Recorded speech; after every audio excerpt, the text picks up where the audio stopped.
కాళేశ్వరం ప్రాజెక్టుకు సంబంధించి రోజు ఒక అప్డేట్ వస్తున్నది. దీనిపైన నేషనల్ డ్యామ్ సేఫ్టీ అథారిటీ విచారణకు ఆదేశించడము, ఆ తర్వాత జ్యుడిషియల్ ఎంక్వైరీ ప్రారంభం కావడం, దీనికి తాత్కాలిక మరమ్మతులు చేయాలని, తాత్కాలిక మరమ్మతుల కంటే కూడా శాశ్వత మరమ్మతులకి ప్రాధాన్యతనివ్వాలని, ఇట్లా ఏదో ఒక అంశం దీనిపైన చర్చ జరుగుతున్నది. తాజాగా వచ్చిన మరొక అంశం ఏంటంటే 2019లోనే మేడిగడ్డకు మరమ్మతులు చేయాలని క్షేత్రస్థాయిలో పనిచేస్తున్న ఇంజనీర్లు చెప్పినా నాటి ప్రభుత్వం పట్టించుకోలేదని ఒక కథనం.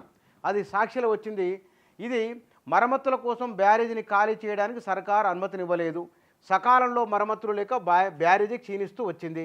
చంద్రశేఖర్ అయ్యర్ కమిటీకి తెలియజేసిన రాష్ట్ర నీటిపారుదల శాఖ అని ఉంది. గతంలో సుందిల్ల బ్యారేజీకి ఇట్లాగే ఇబ్బంది ఏర్పడినప్పుడు వారు సకాలంలో స్పందించడం వలన ఇబ్బంది తప్పిందని చెప్పిండ్రు. అయితే ఇక్కడ ఈ చంద్రశేఖర్ అయ్యర్ కమిటీకి ఇచ్చిన వారిలో G Anil Kumar ENC journal వారు వీటికి సంబంధించిన వివరాలు కమిటీకి వివరించారు. సుందిలలో 46, 52, 50, 53 గేట్లు, వీటిని గ్రౌటింగ్ చేసి మరమ్మతులు చేసిన కారణంగా ప్రమాదం తప్పిందని, తాత్కాలికంగా మేడిగడ్డ, అన్నారం, సుందిల్ల తాత్కాలికంగా నీళ్లు నిల్వ ఉంచి రివర్స్ పంపింగ్ ద్వారా వాటిని ఎల్లంపల్లి అక్కడి నుంచి వివిధ రిజర్వాయర్లకు పంపించాలనేది. కానీ 2019లో ప్రమాదం ఏర్పడింది.